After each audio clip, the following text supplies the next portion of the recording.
ప్రహస్తుడు శక్తివంతమైన రాక్షస యోధుడు, రావణుని సేనాధిపతి.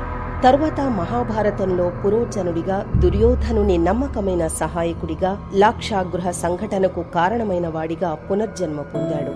రావణుని 7 కుమారుల్లో ఒకడు ఈ ప్రహస్తుడు. లంకానగరపు 4 ప్రముఖ ద్వారాలు 4 ఆధీనంలో ఉంటాయి. తూర్పు ద్వారం ప్రహస్తుడి ఆధీనంలో, దక్షిణ ద్వారం మహోదరుని ఆధీనంలో, మహాపార్శ్వుని ఆధీనంలో పడమర ద్వారం, ఇంద్రజిత్తు ఆధీనంలో ఉత్తర ద్వారం రావణుని ఆధీనంలో ఉంటాయి.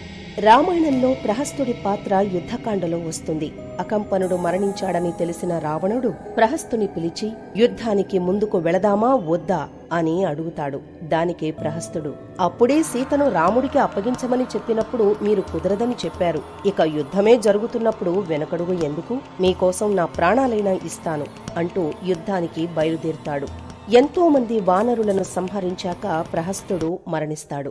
ధర్మాన్ని ఆశ్రయించాలి, ధర్మాన్ని ఆచరించాలి, సీతమ్మను అప్పగించాలని ప్రహస్తుడు రావణునితో ధర్మం చెప్పినా దాన్ని ఆచరించడంలో రావణుడు విఫలమయ్యాడు.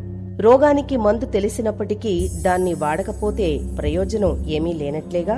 దీన్ని బట్టి ధర్మ విచక్షణ ఉన్నా కూడా దాన్ని ఆచరించకపోతే ప్రయోజనమేమీ ఉండదని మనం తెలుసుకోవాలి.